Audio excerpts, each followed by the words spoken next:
Welcome to Boxseats. Your host Mo. Stefan. I don't have a, what? You like Mo, aka Lio, aka Fermi. I don't have one yet, bro. It's Stefan, that's enough. But Steph. But people call me Steph. I don't ever call myself Steph. Never. But they call you Steph. I don't really call, well, I do call myself Mo now, to be honest with you. I ain't even gonna lie to you about that. Episode 5. Yes, this is episode 5. A lot. Yeah, I'm good. I can't complain. I've been thinking about it a lot, but everything is good. Everything is good. But let's even get down into it. Champions League draw was today. Start straight away. Yeah, let's go in. Let's get straight into it. Okay. It's been a hot day today. It is. So I feel you on the energy. I've been a little tired myself, bro. It's been a lot. And then with the Champions League, I'm just like, damn, that's a lot of football. It's good for us. Did you watch it? You watch the draw? No, I didn't watch it live. I watched it live. Honestly, this is the first ever Champions League draw that I've watched live. Because I just wait for the results and to see the picture on Twitter. I'm like, all right, that's what we're playing. But with it being like the new format and all of that, I wanted to see what it was about. So I found it interesting. Cristiano Ronaldo was there. Oh, really? Yeah. So they had, I think it was Gigi Buffon, and I can't remember the other guy, but I'm sure he's a legend. Oh, and then I saw. You know who I'm talking about? Because I the saw one him. who was talking. Yeah. And he then, had like grayish hair. He had the grayish hair. Yeah. And then they had Ronaldo there pressing the button. So apparently it was already, everything is digital, so everything is by random, hot one, random fixtures, right. So all of that pressing the button and doing the announcement was all just for the aesthetics of it, but it was cool. It was cool to watch. Ronaldo was a little salty, about him not being able to play no more. He's like, I will never rule it out, but one day I could be back. You see what I'm saying? So I know he has his YouTube channel now. Yeah. The fastest growing YouTube channel and ever. He's been talking spicy.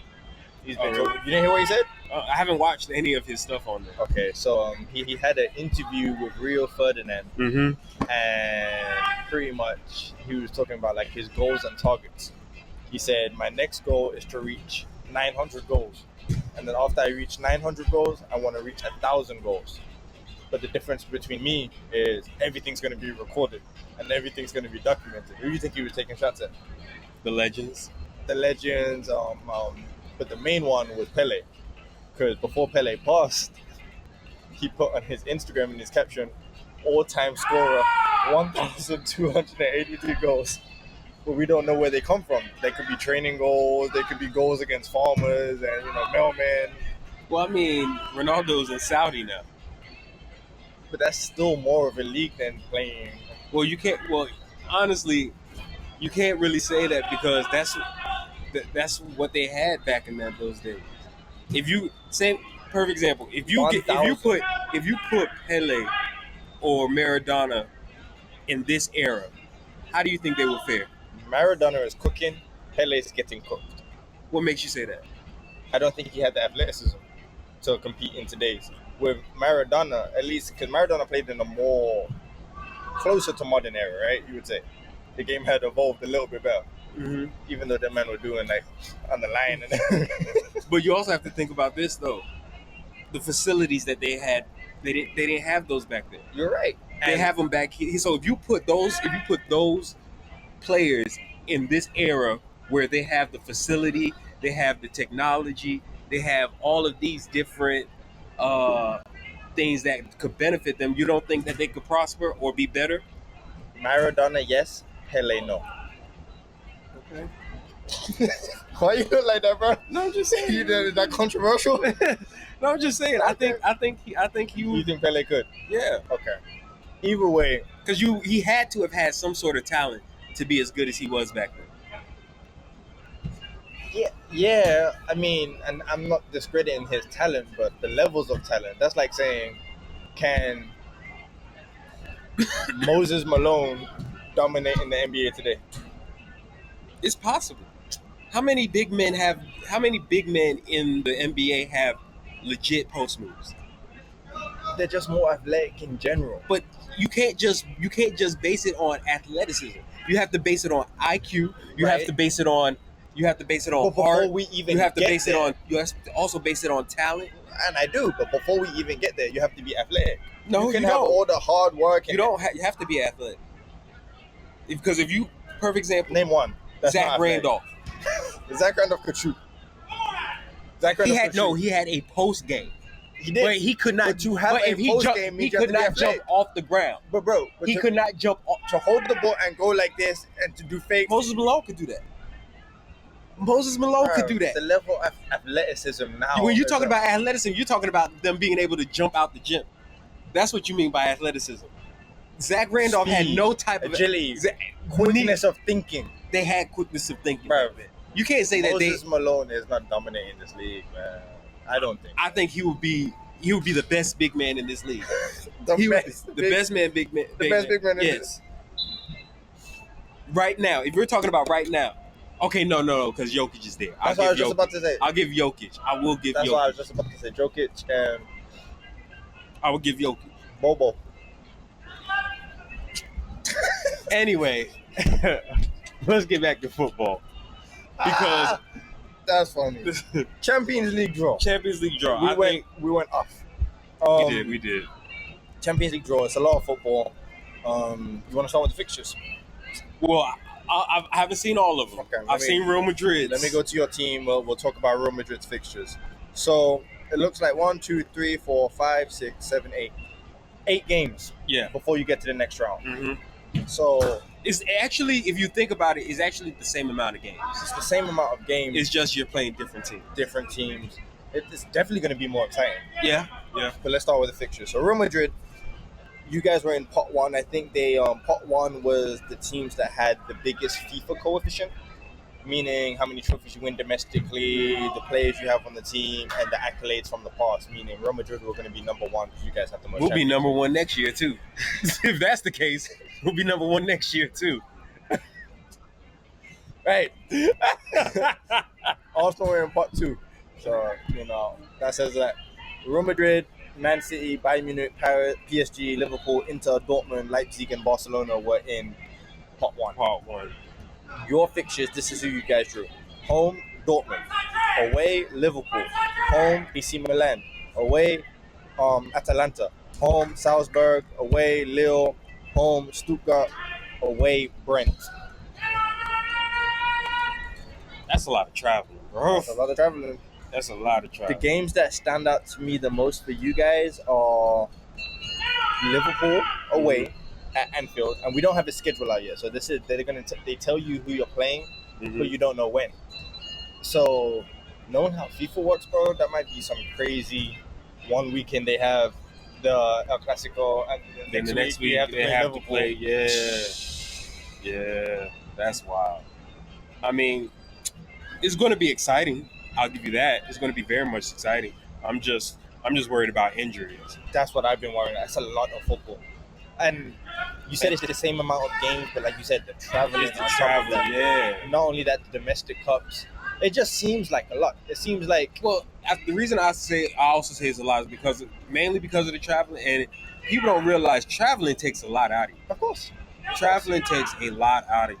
So to be in, like, let's say you got to go to the new camp or whatever one weekend, then you got to go all the way to Liverpool the next weekend, or to Brent. So 2 things I want to say about this. It seems like the Champions League took the Super League Super League idea, format, yeah. and I said, you know what? We're not gonna let you do it, but we're gonna do it. I'm yeah. gonna do it better.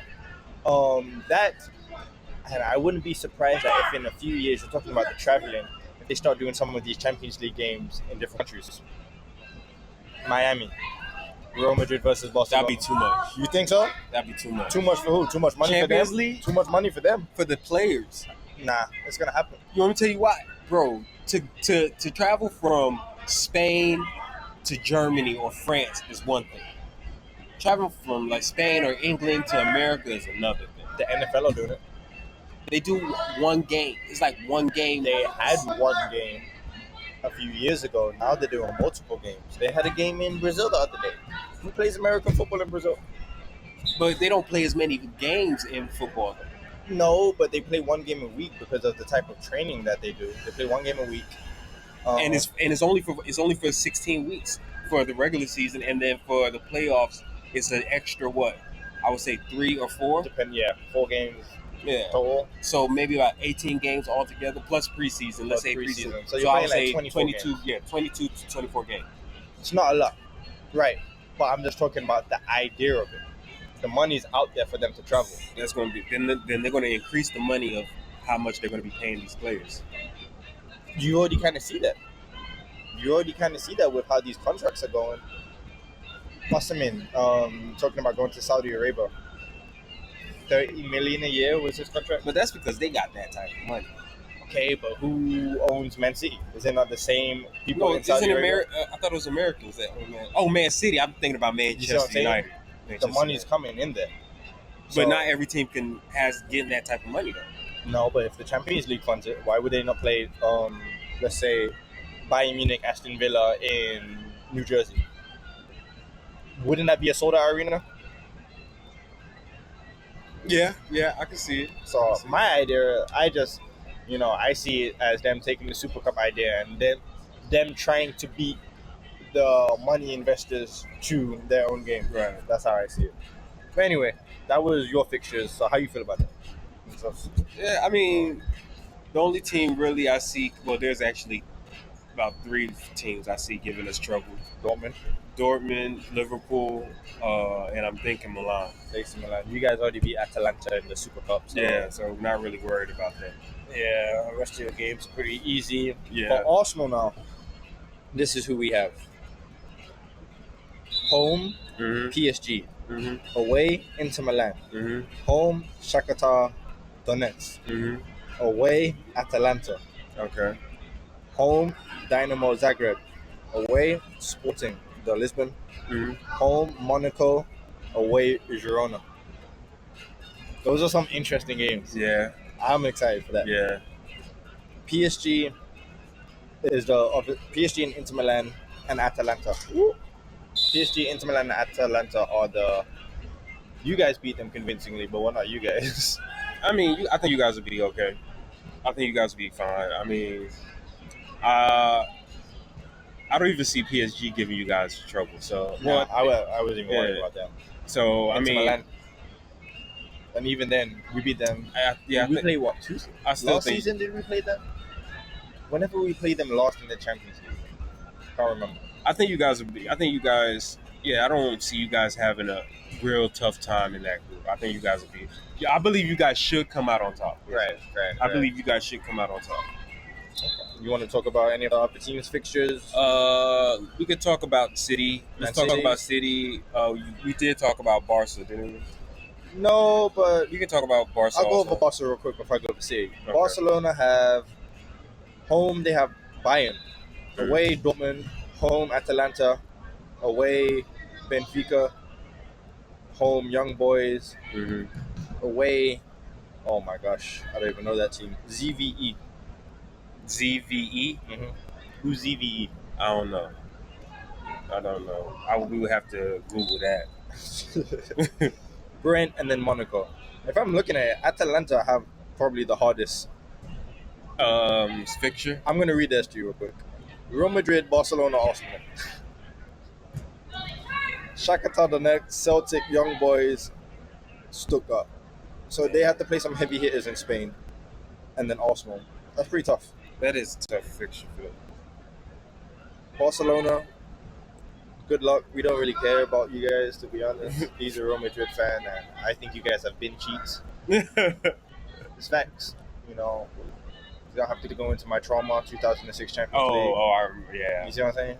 We were playing against 12 men because the referee, who later they admitted to paying the referees. Hey, that's not what we're on. Man City, Inter Milan, home, PSG away, Bruges, home, away, Juventus, home, Feyenoord, away, Sporting, home Sparta Moscow, Spartak Moscow, and then SLB. This year, I don't see them dropping. I don't see them dropping points, to be honest with you. Juventus is going to be the most interesting game. Yeah, but I still think they're going to beat Juventus. Yeah, I still think they're going to beat Juventus. I don't see any of those teams beating City. I want to talk about Aston Villa because this is their first. Oh yeah, this is their first Champions League. Oh, bro, they have all the names down here. I'm tripping. Stormglass is one of the teams, and Bratislava is one of the teams. Brest, Sparta Praha. Aston Villa play Bayern Munich, Leipzig, Juventus. So home with Bayern, away with Leipzig, home with Juventus. Bro, Birmingham is going to get Juventus and Bayern Munich. That's crazy. Bruges, Celtic, Young Boys, Bologna, and Monaco. That's a tough. That's for Aston Villa. You see what I was saying about like top four? Yeah, that's what I said. That's what I say. If you don't have the squad to compete, you're gonna have a tough time during the season. Yeah, you're gonna have a tough time. And we were just talking about Ollie Watkins looking like he doesn't want to be there. So I mean, they're gonna need some help. A lot, but But the thing is, they're gonna have to start playing their bench players too, and you know what happens when those type of teams start to put in their second team. Hypothetically, right? You're Aston Villa. Mm-hmm. Do you focus on domestic, let's say FA Cup, Carabao Cup, and maybe the Prem, and just do Champions League for the experience, or do you really go for it? I would go for it. Yeah. I would go for it. I would only concentrate on really the Premier League and the domestic cup, or Premier League and Champions League. Okay, yeah. Okay. I would focus on those two, and because let's be real, if we do the two cups, then we're really going to be spreading ourselves a lot more thin, because you have to deal with two cups and Premier League, and then you crash out of Champions League. I focus on the Prem and domestic. The reason why is because also the more matches you win in Champions League, the more money you get. Right. That can go to to improving the team. Right. Other people see that you do well in Champions League, they're going to want to come to your team. Right. So I would think for the long run, instead of just the experience part. Okay.